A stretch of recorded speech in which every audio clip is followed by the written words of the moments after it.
सबसे पहले तो आप देख सकते हैं कि जैसे ये लड़का कमरे में ही है, मौजूद है, इसकी मौजूदगी कमरे में ज़ाहिर हो रही है।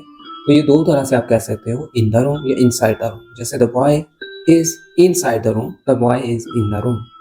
अब सवाल ये है कि इनटू द रूम क्या होता है? इनटू द रूम एक वर्ब और एक्शन होता है कि जब कोई वजूद अभी जा भी रहा हो, स्काई शर्ट में जो एंटर हुआ है, ये बच्चा इनटू द रूम एंटर होगा। मतलब कोई चीज़ गो थ्रू होना, इनटू होगा। और इसी से मुंसलिक बात, जब कोई चीज़ एक चीज़ के अंदर से गुजर के उसको पास्ट कर जाए, गुजर जाए, तो वो गो थ्रू कहलाएगी। जैसे कि बच्चा कमरे से गुजर रहा है, the boy is going through the room. Tunnel है, एक टनल के अंदर से एक बच्चा या एक लड़का गुजर रहा है, तो हम बोलेंगे the boy is going through the tunnel. यानी किसी चीज़ के वजूद के अंदर से गुजर जाना, इंटरनली, तो हम बोलेंगे गोइंग थ्रू द टनल।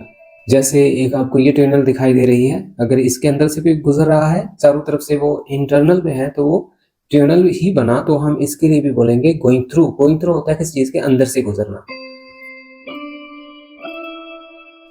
इसी तरह आपको ये जो ब्रिज नजर आ रहा है, इसको ये क्रॉस कर रहा है, तो हम बोलेंगे the boy is crossing over the bridge. So ये एक्शन क्रॉस ओवर कहलाएगा। क्रॉस ओवर यानी कि ब्रिज को क्रॉस करना। ओवर मीन ऊपर से। हम ये नहीं कहेंगे on the bridge, over the bridge बोलेंगे। एक एक्शन डाउन स्टेयर्स और अपस्टेयर्स का होता है। हम कह सकते हैं ही इज गोइंग अपस्टेयर्स, कि वो ऊपर जा रहा है। He is going down stairs, वो नीचे जा रहा है। इसी तरह चेयर्स के हवाले से बात कर लें कि वो कुर्सी पर है, तो हम बोलेंगे he is in the chair या ऑन द चेयर या एट द चेयर।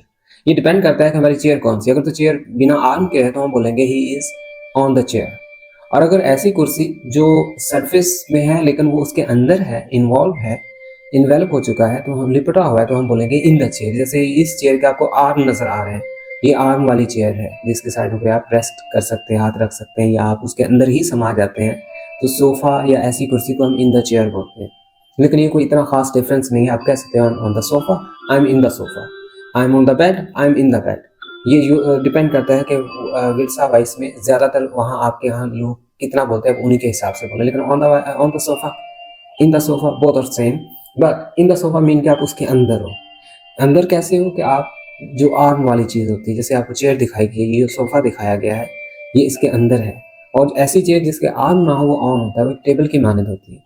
आप देखें अशिया जैसे टेबल के ऊपर भी चीज़ें हों, पड़ी हुई हों, किताबें मेज़ पर पड़ी हैं, तो हम बोलेंगे the books are on the table. इसी तरह स्टेशनरी है, वो मेज़ पर पड़ी है, the stationery is on the table. Similarly अगर हम बोलें जो बैग है स्कूल का, वो टेबल पर पड़ा है, so the school bag is on the table. मतलब on the table, on the table. और जो दीवार के साथ लगी चीज़ हो, उसको हम ऑन द वॉल बोलेंगे। जैसे एक सीनरी वॉल के साथ लगी है, तो scenery is on the wall. इसी तरह आपको लैंप्स नजर आ रहे हैं, तो ये ओवर हैं, ये दीवार के साथ नहीं लगे हुए। ये जो लाइट्स हैं, हम बोलेंगे the lamps are hanging over. और अगर हम इन बुक्स की बात की जाए जो शेल्फ के ऊपर है, तो ये ऑन द बुक शेल्फ है, बोलेंगे the books are on the shelf. Similarly, as you can see, the boy is on the chair, the boy is on the table, the boy is under the table, क्योंकि वो table के नीचे है। The boy is under the table, the boy is above the table। यहाँ पर ये खला में है, तो हम बोलेंगे over the table। ये किस पॉइंट के ऊपर है? टेबल के ऊपर। हम कहेंगे the boy is over the table, above the table। अब इसी तरह अगर उसने जंप किया है, तो हम बोलेंगे the boy is jumping over the table। मतलब टेबल के ऊपर से उसने जंप किया। The boy is jumping over the table. लड़का टेबल के ऊपर से जंप कर रहा है, इसको बोलते हैं जंप ओवर। और जंप ओवर किस चीज के ऊपर? जो नीचे ऑब्जेक्ट हो। जैसे टेबल है, तो हम बोलेंगे the boy is jumping over the table. और ये जो लड़का है इस वक्त टेबल के ऊपर भी नहीं बैठा और टेबल से ऊंचा तो है, तो हम बोलेंगे the boy is above the table. अब हम कुछ ऐसी चीज़ों की बात कर लेते हैं जो ट्रांसपोर्ट में इस्तेमाल होती हैं। जैसे पब्लिक ट्रांसपोर्ट की बात करें, तो उसके लिए हम ऑन का इस्तेमाल करते हैं। पब्लिक ट्रांसपोर्ट में बस आ जाती है, on the bus. Public transport के अंदर जहाज़ आता है, तो हम बोलेंगे on the plane, on the train. और जो इन पर्सन इस्तेमाल हो, जैसे बाइसिकल, मोटरसाइकिल, हॉर्स राइडिंग, तो उसके लिए हम ऑन बोलेंगे। जैसे he is on the bicycle, the boy is on the bicycle. लड़का साइकिल पर है, लड़का मोटरसाइकिल पर है, the boy is on the motorcycle. इसी तरह लड़का घोड़े पर है, the boy is on the horse. Private गाड़ियों की बात करें जैसे कार, टैक्सी, तो उसके लिए हम इन बोलेंगे। The boy is in the car, the boy is in the taxi, the boy is in the boat. दरख्त के नीचे होना, अंडर द ट्री बोलेंगे। The family is sitting under the tree. As you can see कि एक वेमन घर के करीब से गुजर रही है, हम बोलेंगे a woman is going past a house, यानी वो घर के करीब से गुजर रही है। The boy is looking through the window, लड़का विंडो से देख रहा है, लुकिंग थ्रू द विंडो।